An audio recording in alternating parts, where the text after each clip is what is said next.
Welcome to Disciple Restoration. Hey guys, Jeremy here with Disciple Restoration, and today I'm going to talk about something that's pretty important to me. It's been on my mind, and it's been something that I've personally experienced. So I'm going to talk about my personal experiences with this, but this video is going to be titled, In Christ They Hate You. So 2022 was when I fully gave my life to Christ. I had been in church all my life, but I had never really walked for Christ. So I had a lot of worldly relationships, a lot of worldly friendships, and they were, driving me towards a lifestyle in sin, a lifestyle of unrepentance, and just a proud heart, very boastful, very arrogant. But what happened when I gave my life to Christ and the Spirit of the Lord convicted me of these things and of these relationships, the people that I had been in these relationships with and friendships with, they all of a sudden seemingly turned on me or didn't want to be around me if I was not partaking in what they were doing. So relationships and friendships that I thought were going to last all of a sudden disappeared, and that made it seem to me like I was completely isolated. Now, I was isolated from people, but there was one person, which isn't a person, that I was not isolated from. That's Jesus Christ. Jesus Christ takes these people away from you when you give your life to Him, so you can focus on Him and bring that love that He's given you back to those people. You must be isolated. You must have a period of time where you're just not around these people. And it does not have to be a long period of time, because Christ is not going to give you more than you can bear. That's scriptural, and I'm going to put that in the video. But He's not going to give you too much, so He's not going to set you apart for too long a time where you'll lose sight of Him. He's going to isolate you so you focus more on Him, focus on prayer, focus on the Word. You get the Word in your heart so He can speak to you. Jesus Christ cannot speak to you if you're not reading the Word, because you don't know what His voice sounds like. His voice will sound like His Word. My sheep know my voice. This Word is a lamppost to your feet to guide your path. I'm going to put those scriptures in the video.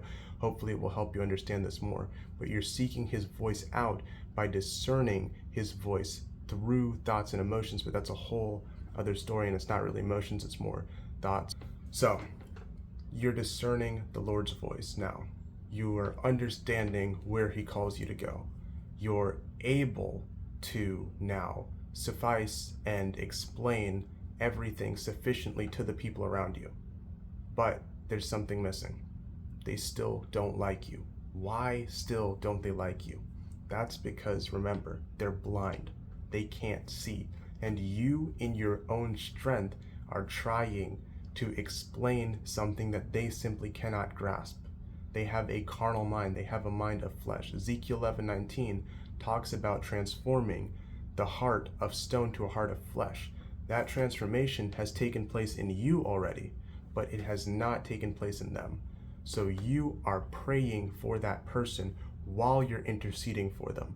That is the proven method to transforming a soul, because you are not just trying to transform them physically with reason, but you're praying on their behalf and interceding for them, so the Spirit of the Lord comes upon them, transforms them, convicts them, and allows them to truly be saved, sanctified, redeemed, and renewed in Jesus Christ.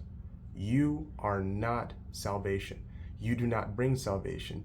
You bring the power that brings salvation, because the same power that rose Christ from the dead is living inside of you this very moment, this very second. So be bold and be courageous when you're going out and you're evangelizing to people. You're not evangelizing for something that just doesn't work. You're not evangelizing for just a cause or just a purpose. You're evangelizing on behalf of the Creator who made you, who formed you, who wants you to look and act and operate exactly as you're currently operating when you're living in Him, of course, not when you're living in the world. That wouldn't make sense. But when you're transformed, when you're renewed, have that confidence, have that peace, have that joy continuously go with you. And if you do not feel that joy, if you feel that fear, that could be anxiety, that could just be spirits, demonic spirits influencing you, putting thoughts of anxiety, putting thoughts of doubt, putting thoughts of depression in your head before you do something greater than yourself. So what you need to do is war against them, fight against them, pray against them, aggressively pray against them, and return those attacks right back to the camp of Satan and defeat them. because Satan has no power and no hold over your life. It's Satan that makes himself seem bigger to you by attacking you in your mind. And when you speak out the thoughts that are negative that Satan has put in your mind, you're establishing a foothold. And even more hatred will come to you and affect you. But when you're standing on the word of God and you are redeeming yourself, well, you're not redeeming yourself, but when you're being redeemed by the Spirit of God daily, when you're dying to self daily, you're crucifying yourself in the Spirit daily, those attacks are not going to affect you. You're going to be able to laugh at them. You're going to be able to brush them off because you see through their sneers, through their snickers, through their jabs, that they are lost and hurting. Because the phrase hurt people, it isn't scriptural, but it is true. These people are hurt. So they will try to hurt you because they see light, they see joy, they see truth. You are the light of the world. That's scripture. I'm going to put that in the video. And the word is also a lamppost to your feet to guide your path. So make sure to stay in the word daily so you can be empowered and equipped and God can speak to you. You say God doesn't speak to you, open the Bible, pray for discernment of scripture and understanding of scripture, and you will instantly have God speak to you through whatever scripture you choose, because his word is living. It is not dead.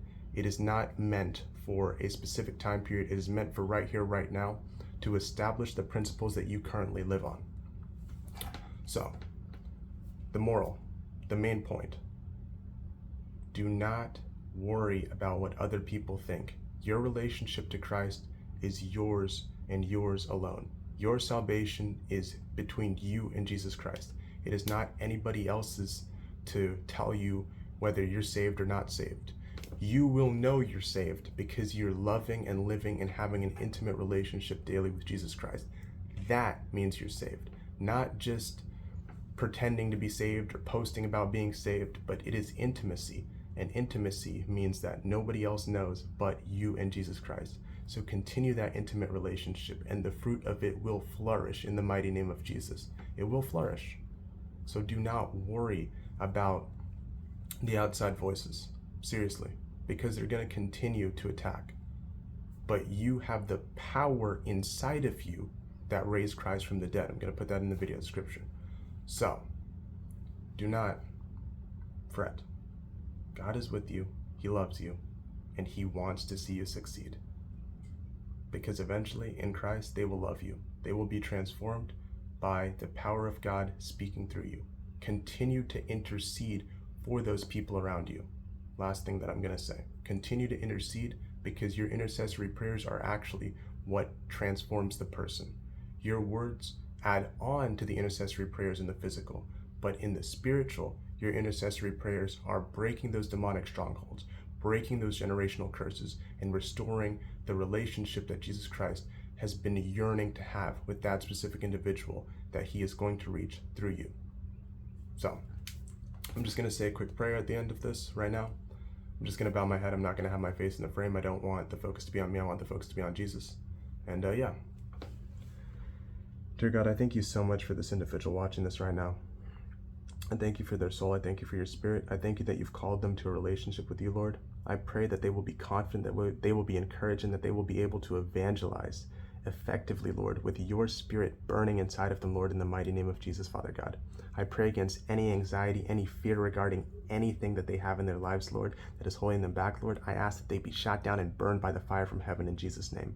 Thank you, Lord, for continuously restoring and redeeming this individual on a day-to-day basis, Lord, allowing them to crucify their flesh daily, Lord, and allowing them to walk in boldness, Lord. As Shadrach, Meshach, and Abednego walked in the fire, Lord, they will walk in that same fire, Lord, and they will not be harmed.